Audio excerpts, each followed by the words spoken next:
What's the most, like when we're talking about just the body in general, what's like the number one muscle you see the most people need the most work on? Man, I would say probably the pecs. The pecs, okay. Yeah, I'm gonna say the pecs. Yeah, So for those of you at home who don't know, the pecs basically attaching from the chest, yeah, essentially the inner arm, chest area there. yeah. That's an interesting one, man. Which other ones would you say? What's number two? Probably quads and hamstrings together. Kind of working against each other to. It's what's leading to the knee pain. Yeah, knee Pecs, pain. what's leading to the shoulder pain. Yeah, And yeah, we're on to something here. yeah, So yeah, facilitated in our world means spasmed or shortened muscle needs to be released. That's the pec. The pec has it's major and minor, but that's going to lead to some shoulder issues. Shoulders come forward, changes the angles yeah. of the joints. So I would say pec because when that tightens up and rounds forward, then everything in the back, your traps, your rhomboids, everything in between those shoulder blades and, the back of your neck, levator that we were talking about before, all that stuff has to fight really hard to pull those shoulders back where they want to be. So I found when you go in and loosen those pecs up, that everything in the back doesn't have to work so hard to fight against those to get those shoulders where they want them.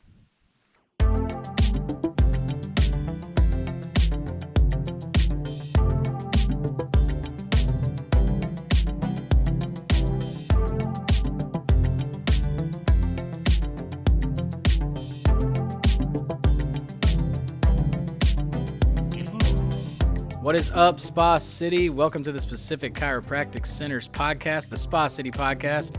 I'm your host, Dr. Grant Dennis, featuring all of the community leaders and people doing big things for the community of Hot Springs.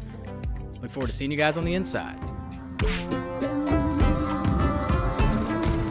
Clayton Davis, licensed massage therapist out of Hot Springs Health and Fitness. Welcome to the Spa City Podcast. Thank you for having me. I always say to people that's the hottest seat in Spa City. Is it feeling warm over there? It's pretty warm, yeah. It's pretty good. Yeah. So I know that obviously, one of the things that we'll just start with this is always hilarious to me is how many people call our offices and think chiropractic and massage therapy are the same thing. They think that, because you're a chiropractor, you can massage me. Or maybe in your world, you're a massage therapist. You can give me a little crack action, right? Oh, absolutely. People ask me for adjustments all the time. Like, they're just like, can you just see if you can get that to pop a little bit? I'm like, no.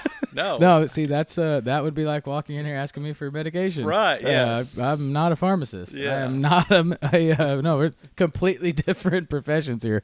Yeah, and that's one of the things I wanted to just kind of start with is like, I think there's this weird, I don't want to say connotation, but maybe a stereotype out there that all massage therapists are created equal. Of course, I know better, just like not all chiropractors are created equal. Sure, We all have our different niches. We all have our different specialties, different things we like seeing. For you, like as a massage therapist, you've been doing this how long? 16 years. 16 years. I mean, dude, so like this isn't a weak gig for you. Like you've been doing this a long It's time. a You've seen long a time. lot of different people. Yeah. It's fascinating to me too, because then I start to think like all the different body types you've seen, all the different presentations. Lots. Yeah, I mean, right over 16 years, you've seen it all. Pretty much, yeah. Probably not, though. I mean, I'm sure I'll get something new tomorrow after. Somebody comes in and done it right on or something. Yeah. Yeah. What having practiced 16 years, what's kind of for you the thing that you really enjoy seeing, really enjoy taking care of when it comes in? Like for me, migraines, when they come in, I'm like, oh, dude, yes, give me that. Like for you, what is that? Probably now, like hip and low back stuff seem to do really well with stretch therapy. With that, does really good. When you say stretch therapy, clue our viewers into kind of what it's kind of like if you've ever thought like, hey, I need to be doing yoga, I want to be doing yoga, but I want someone else to do it for me. So that's kind of what stretch therapy is. A lot of moving around, a lot of traction, oscillation, circumduction, that kind of thing. Gotcha. So essentially what you're saying is like, and not enough people, and this is, I mean, I'm as guilty as anyone, focus on their mobility. Yeah. And especially in the area of the hips, low back, hamstring, that kind of complex there. If you were to, take 10 people, I'd be willing to bet 8 or 9 of them definitely have restriction when it comes to their lower back and hips. Yeah, yes. So you're saying like that's like someone who's like, hey, I've got some pain, obviously, maybe some low back stuff, but it's probably coming to some sort of mobility type issue. Pretty much for everybody. I mean, I'm sure you see it all the time. There's a ton of people that they get up, they sit in their car for 30, 45 minutes, sit at a desk for 8 hours, back in the car, and then go home and, sit on the couch, sit on the chair, and they wonder, "Oh, man, my back hurts, my legs are tight, Yeah. so it's just more about, moving around and having that functional mobility. What are some things maybe that you like to tell people when it comes to like those types of scenarios? Like for ergonomics, right? Or like Yeah. things they can do today to day, because we'll get to it in a second when we're talking about how often you should get a massage, that kind Yeah. of thing. But like for those who can't get in, that often, what are some? Sure. I mean, I pretty much tell everybody, like, you should be trying to do, like, 2 hours of yoga a week. Which, I mean, so that sounds like a lot, You Well, I thought you were about to say 2 hours a day. I was like, ooh, I don't get that. But 2 hours a week I can handle. But, Okay. I mean, so that's about, like 15 minutes a day, you know? So, I mean, if you get up, you maybe stretch a little bit for 8 or 10 minutes, and then before you go to bed, and just put your joints and muscles through a full range of motion. Yeah, just get them Get 'em moving. moving. Yeah. Man, it's sudden. The Yeah. lack of movement in today's world and things that are put in front of us that eliminate the need to move, and Yeah. ergonomically nice chairs and the way our cars are set up now. Yeah. It's just like there's this hip and low back mobility restriction, man. It's a thing. So that's your thing. Yeah, it seems like you're saying, like, the more comfortable your seat is, like, the worse it is for you. Posture wise. Yes. Yeah. Like, I have an AT4, and like, man, the lumbar support, and like, so you can do all kinds of stuff nowadays. And yeah. I can do an 8-hour, drive, but that's not always going to be the best thing. You know what I'm saying? So when it comes, I know for a long time, you were talking a little bit offline. You were talking about how you were in Embassy Suites. Yeah, Spa Botanica. And we were talking about how, and that at that time it was more what they would call wellness, lotion on the skin. Yeah, just kind of for relaxation. I mean, not a lot of like therapy going on there where someone comes in and they're like, man, I have a problem with my shoulder, or my rotator cuff's clicking, or not doing good, or having pain in my hip or something like that. I'm just trying to feel good. They just want, they're on vacation. Yeah. They want to come in and get a scrub or a facial and a massage, and Yeah. So kind of what you're saying is your style is more so like I was on vacation with my wife in Jamaica not long ago.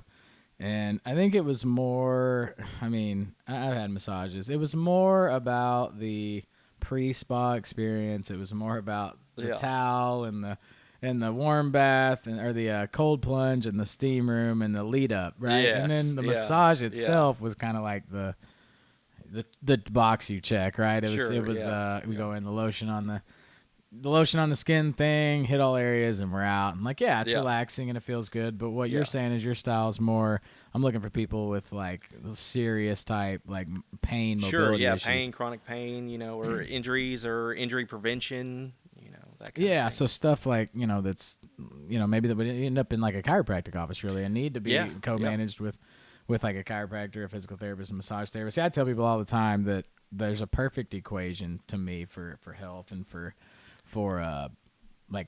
general wellness that you should have on your team. Like a lot of people think, oh, I have a chiropractor, I don't need a PT, I don't need a massage therapist. You need all of them. Right. You need a absolutely. great chiropractor. The chiropractor's going to take care of your nerve system. Yeah. You need a great massage therapist to take care of your musculofascial system, and you need a great physical therapist to take care of your musculoskeletal system. So like now you're all encompassing, right?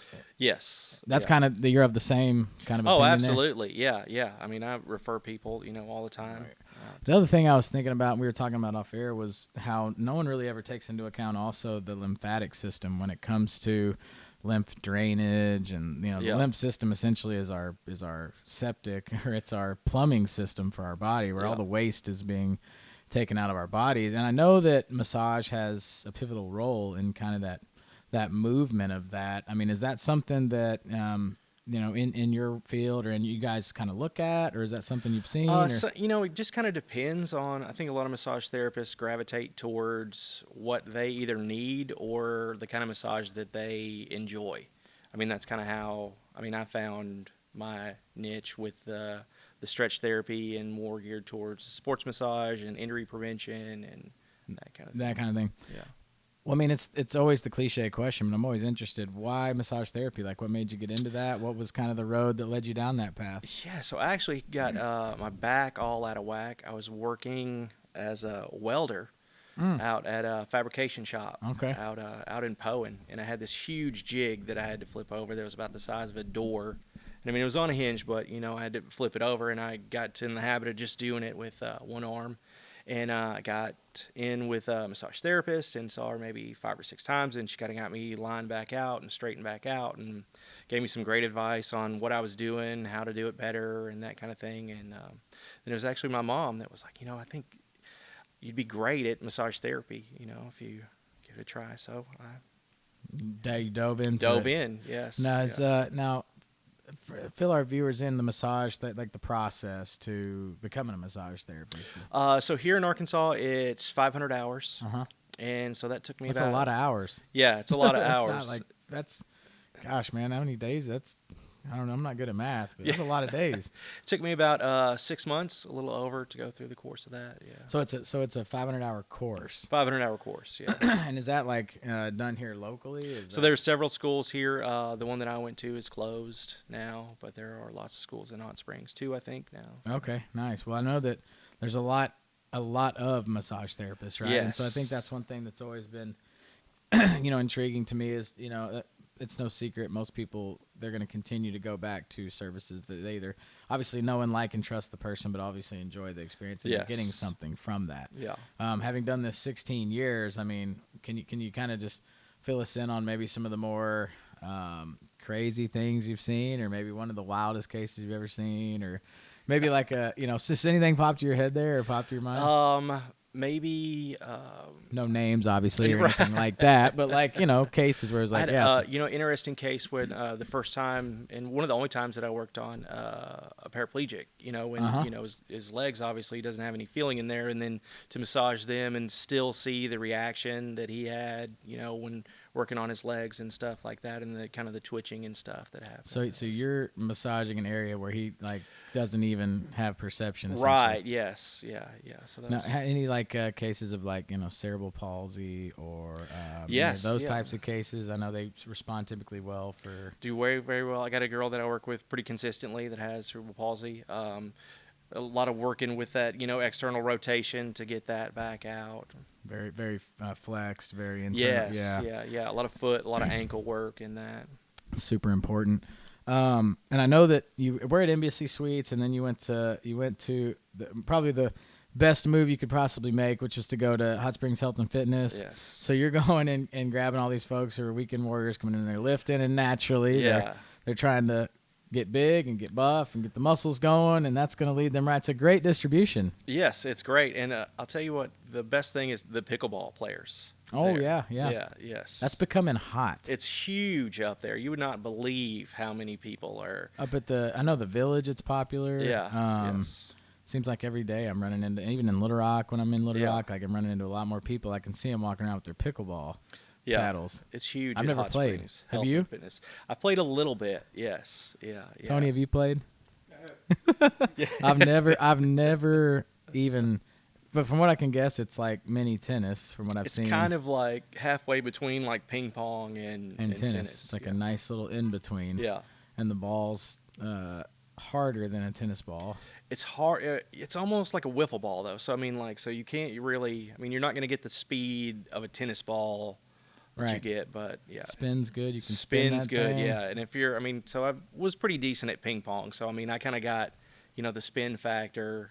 So now on it I'm there. going into my like doctor mode. Had I'm thinking like pickleball, looking at the ergonomics. So you're seeing a Yeah. lot of like some of that hip low back stuff, Yeah, hip, low hamstring, back stuff, plantar fasciitis, a lot plantar of that. fasciitis. Let's talk about plantar fasciitis for a Yeah. minute, because for the first time, I'm going through this like just brutally rigorous workout routine right now, and I've never actually went and got like a good pair of running shoes. Yeah. So I go to Foot Solutions in Little Rock, shout out Mike Smith, and I was like, okay, man, like, and he was like, you need an exam, you need if your feet looked at, and I'm like, yeah, I just wear a pair of Nikes, I'm a bro. Yeah. So I went in there, and dude, I was blown away at like, he was looking at the arches and looking at like what happens when you sit versus when you stand up, how it drops your arch, and it actually, your foot should be measured sitting down, not standing up, because when you stand up, your arch collapses. And he Okay. was showing me all this, right? Yeah. But we got on the topic of plantar fasciitis because he was like, well, yeah. He was like,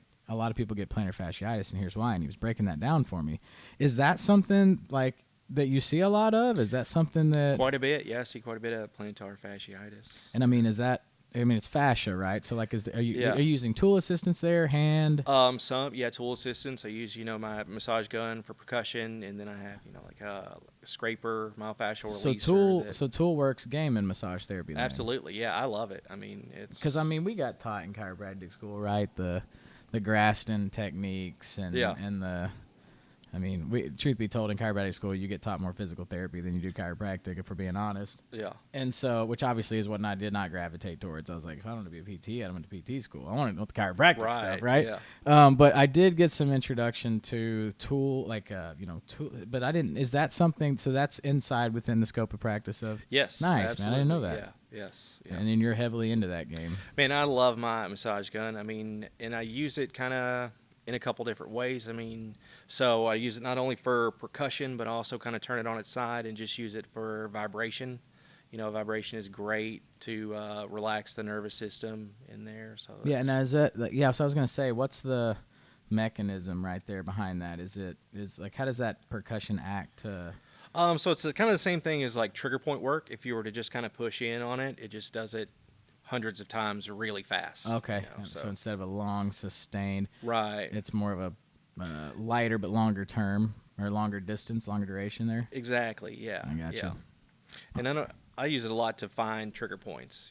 So I mean, I'll run the gun over an area where I think someone may have a trigger point or some problems. Well, you can just kind of see. I mean, they'll just kind of twitch a little bit. I mean, I'm pretty light. I'm not out to hurt people. Right. Well, I mean, but there is something to that, right? People say it hurts so good. It hurts so good. Yes, that's a good range. That's where I like to be. Yeah. Well, speaking of that, one of the first things I always get asked when I get a massage, it's always interesting to me because it's super relative. It's like a pain scale, but yeah. Do you want light pressure, medium pressure, or heavy pressure? As a massage therapist, like for you, I mean, are you a deep pressure guy? Like, let me see, like, let me get in there, or are you? Yeah, I like to get in there, and so the stretching helps with that too, where you can move them around and move their arms, move their legs, and you don't need quite so much pressure whenever you can do more like a positional release. So. Like more of a active release technique or something like that, which for those who are watching on active release, if you haven't had it, it's more so like an assisted, we're lengthening the muscle at the same time where where the muscle origin or where it actually inserts and then where it originates from, you lengthen that and you give it a little bit of pressure in there while you do that. It's really good because I mean, look, like if I had $1 for every time I see a levator scap with, so for those who don't know at home, I forget, levator scapula attaches to the upper part of the, it's basically that upper trapezius area there. So it elevates your scapula, levator scapula. Yeah, it goes from the neck to the scapula there. So if you see people like this, that's their tight levator scaps. And if I had $1 for every time I see one of those, it's just you press down on that origin point, boom, yep, there. I mean, and I think largely it's because of these. Mm-hmm. It's cell phones, it's forward head, it's a lot of things. What we particularly look for is an atlas misalignment, which causes the head to come forward. It's holding the weight of the head up. Yeah, that can be a piece of it. But I mean, so you're on the 8 to 10 scale of like if I. I mean, I would say maybe 7 or 8, but yeah. Okay, yeah, we're not in the 8 or 9 range. You're not trying to send people off the table. No. Have you ever had clients who were like, all right, give me your best deep tissue. Let's see what you got. And there's a lot of people out there that thinks that no pain, no gain. And I don't know. I'm just not really of that. So I just kind of try and watch. And if you're not breathing through it, if you're holding your breath, I'm going to kind of back off and ease off that a little bit. Yeah. I mean, if you're not putting fresh oxygen in, what's the point?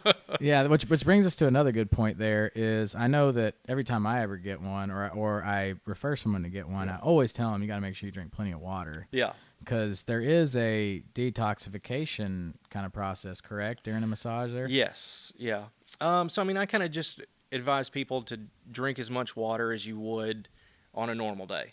I mean, if you're drinking, 8 or 9 glasses of water, you're going to be fine. I mean, so walk in with like a Right. gallon jug and I got a massage today, so now I gotta Yeah. hydrate up. No, I mean, I think if you're hydrated, you should be in good shape. I saw a statistic the other day. I think it was I was telling Tony this morning. I think it's 74% of people walk around every single day dehydrated. Yeah, I believe it. Yeah. And so it's an interesting stat because it's either an equation of are people that active or do they not know how much water they're actually supposed to be drinking? I think it's the latter. Do they not know, or did they just not Just not care to care. drink enough? Like, yeah. Right. Or, I mean, it could be either one. yeah. I mean, but what it is it's there. Yeah. And so, for those watching, I mean, like the rule of thumb is it's around a gallon of water a day is kind of what we're supposed to be in the range of. I know I'm just as guilty as anyone and not being in that range. It's tough. But, I mean, because that's one thing that I know some people have told me is they've left massages with like a little achy or a headache and I often tell them, well, it's because you're probably dehydrated. Because you probably came in dehydrated, Yeah. And then you got I know nowadays too, a big popular thing in massage is CBD. Yeah. Are you into the CBD products as well, or? I don't really have any CBD products, so so my service is a little bit different with the stretch therapy. I don't use a table. Mm-hmm. Oh, okay. Yeah, so I'm working primarily on the floor, on a Gotcha. mat, and you are fully dressed. Yeah. I mean, so there's not like a lotion to put the CBD into Gotcha. to absorb that. So what most would consider like the common, like I come in, I go face down. Yeah. You're actually a completely different strategy here in a philosophy. We're actually on the ground movement. We're moving stretching. around. Yes. Oh, dude, yeah. you probably do accidentally probably hear some little crunches and pops in every now and then. Yeah. Of course, none that you initiated, but my disclaimer is that I didn't do that. It just happened. It just happened. Yes, Yeah, because it does happen. I mean, Oh yeah. Well, I mean, dude, anyone walking around the earth all day had crunches and pops they didn't know about. Yeah. The difference is, and I tell people this too, it's really critical to realize is active range of motion versus passive. People ask me I get this question all the time. Is it okay for me to crack my own neck? Yeah. Or if my neck pops when I move my neck, like I'm a neck guy, right? That's what I do. So I'm always like, look, if you're actively moving your neck and stuff's crunching and popping, that's an okay thing. But the second you take your hand and now we're passively, so active, no initiation. Passive, I'm now passively, that's an issue. Yeah. Like now you've pushed the bone past its physiological range of motion into now. Yeah, you may have helped one, but you hurt six. Yeah, and I mean, I see people do it all the time. They grab their It's just common. Yeah. And then I think it gets to be a tick with people. Like it's, you need to do it. Yeah. Yeah. Well, I mean, they're all people all the time. They're, hey, do I need to stop doing this? I'm like, if you want your correction to hold, yes. Yeah. If you don't want it to hold and you want to keep coming in here forever, then self-crack your neck. But yeah, I think that's an important distinguish there is like what you're saying is you're taking people through active range of motion, active stretching. And a lot of times that's going to initiate some type of, crunch or pop. And a lot of P&F too. So, a lot of taking it to that first range, that in range, and then having them activate back against me and then relax. What's the most, like when we're talking about just the body in general, what's like the number one muscle you see the most people need the most work on? Man, I would say probably the pecs. The pecs, okay. Yeah, I'm going to say the pecs. Yeah. So for those of you at home who don't know, the pecs basically attaching from the chest, essentially the inner arm, chest area there. Yeah. That's an interesting one, man. Which other ones would you say? What's number two? Probably quads and hamstrings together, kind of working against each other to. That's what's leading to the knee pain. Yeah, knee pecs, pain. what's leading to the shoulder pain. Yeah. Hey, we're on to something here. Yeah. So facilitated in our world means spasmed or shortened muscle needs to be released. That's the pec. The pec has major and minor, but that's going to lead to some shoulder issues. Shoulders come forward, changes the angles of the joints. So I would say pec because when that tightens up and rounds forward, then everything in the back, your traps, your rhomboids, everything in between those shoulder blades and, the back of your neck, levator that we were talking about before, all that stuff has to fight really hard to pull those shoulders back where they want to be. So I found when you go in and loosen those pecs up, that everything in the back doesn't have to work so hard to fight against those to get those shoulders where they want them. Another thing that's really interesting here of late that I've been kind of looking into is foam rolling. Yeah. Can you speak to foam rolling a little bit? Is that something you advocate for? Is that I something do. I you get like the people on the foam floor roller. and have them foam rolling a little bit? Yeah, I or- mean, I kind of foam roll them when I'm working on them a little bit, not with a foam roller per se, but I mean, I use my knees and my legs and my feet and kind of.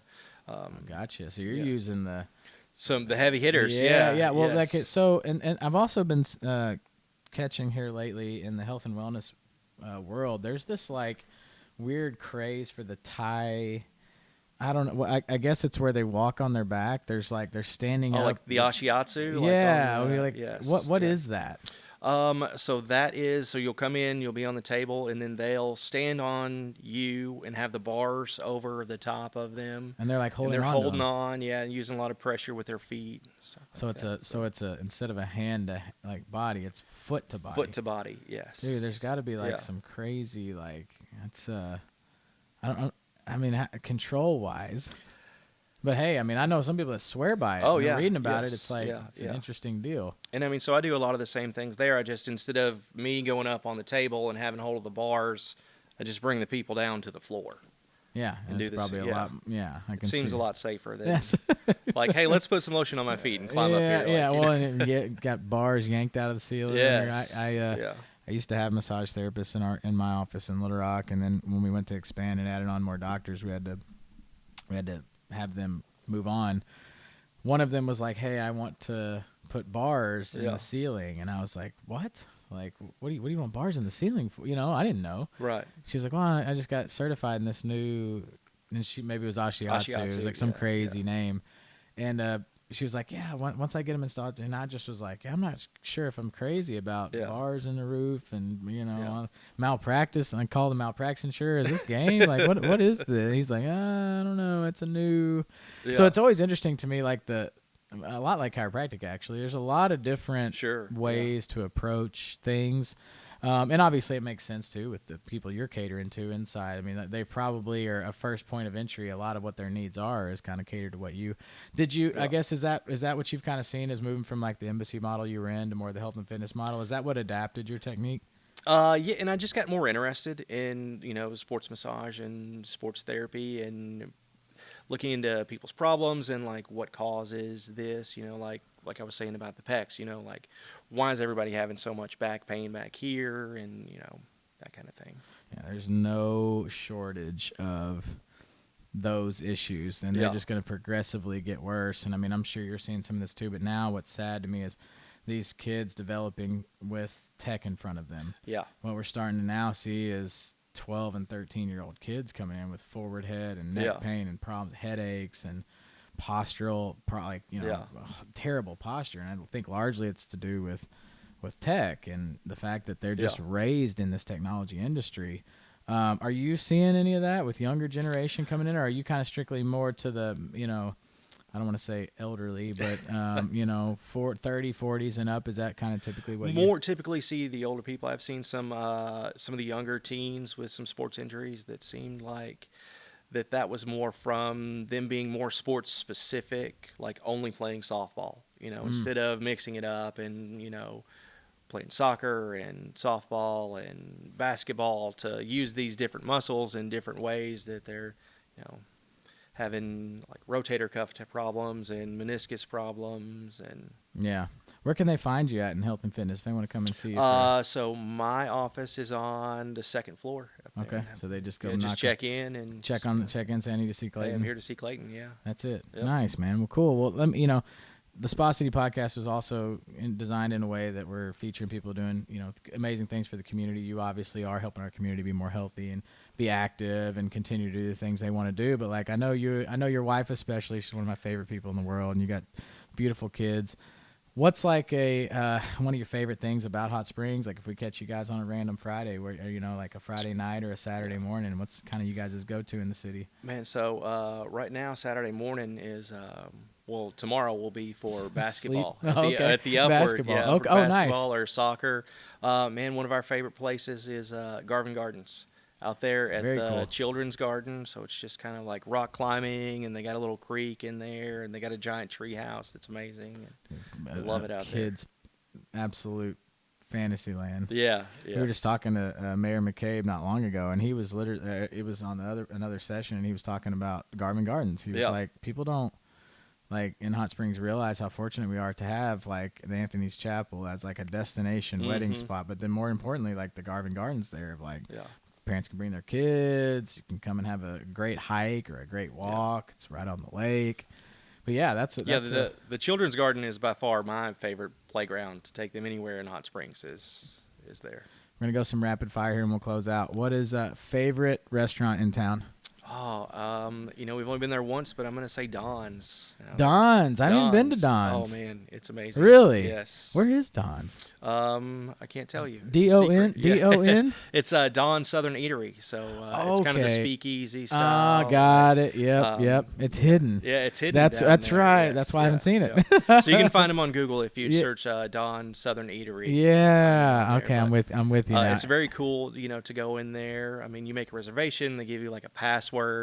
You come into this little crazy faux room. You give them the password, and then the bookcase opens up behind the hostess or host, and then they take you to your table. And that's sweet, man. It's very cool. It's very cool. Yeah, I've only been to one speakeasy in my life. It was in Las Vegas. Yeah, and it was I don't even remember the name of it, but it was a door that just opened, and then it went into this like killer restaurant, but it was inside another restaurant or inside like a jewelry shop or something. Yeah, so it's the same thing. It looks like a little art gallery downtown that so if you just looked in the window, you may think it's like the world's smallest art gallery. And then all of a sudden it's not. Yeah, I'm gonna have to check that out. What and then you're from here, right? I grew up over in Mount Ida. Yeah, Mount Ida, that's right. Okay, so you went to Mount Ida High? I did, yes. Gotcha.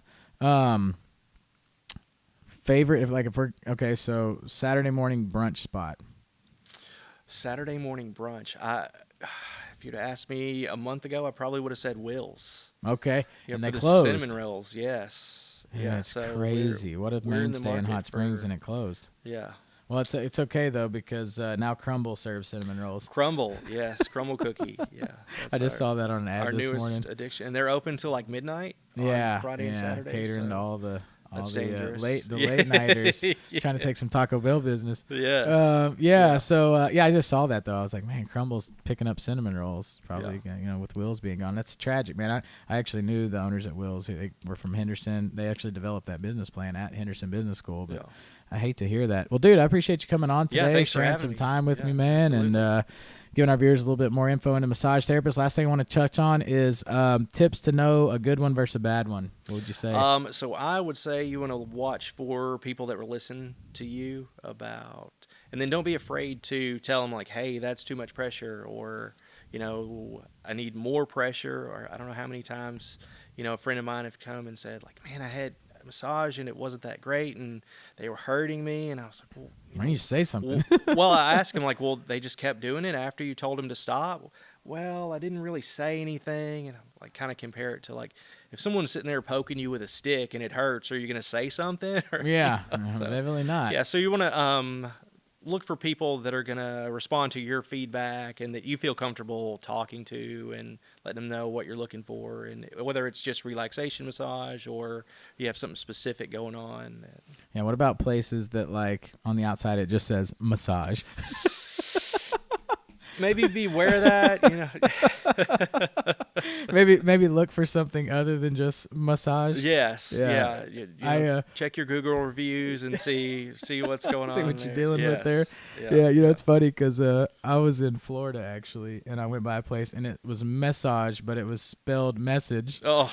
And I was like, that can't be good for business. That can't be good. But at the same time, there's cars. I'm like, okay. But I also know there's this connotation too. Sometimes there's some massage places you go in and you may get a massage and you may not. Yes, yeah. So so make sure they have an LMT behind their name. Sure, what you're saying? Absolutely. Yes. Dude, but this has been fun, man. I appreciate you popping on here today, and I look forward to maybe having you on another episode here soon. I would love to, yeah. Folks, that's going to wrap us up for this week on the Spa City Podcast. And remember, go out and support local, support our local businesses and local communities, support people in the Hot Springs area who are doing big things for Hot Springs like Clayton. And folks, that's going to do it for this week. Until next week, see ya.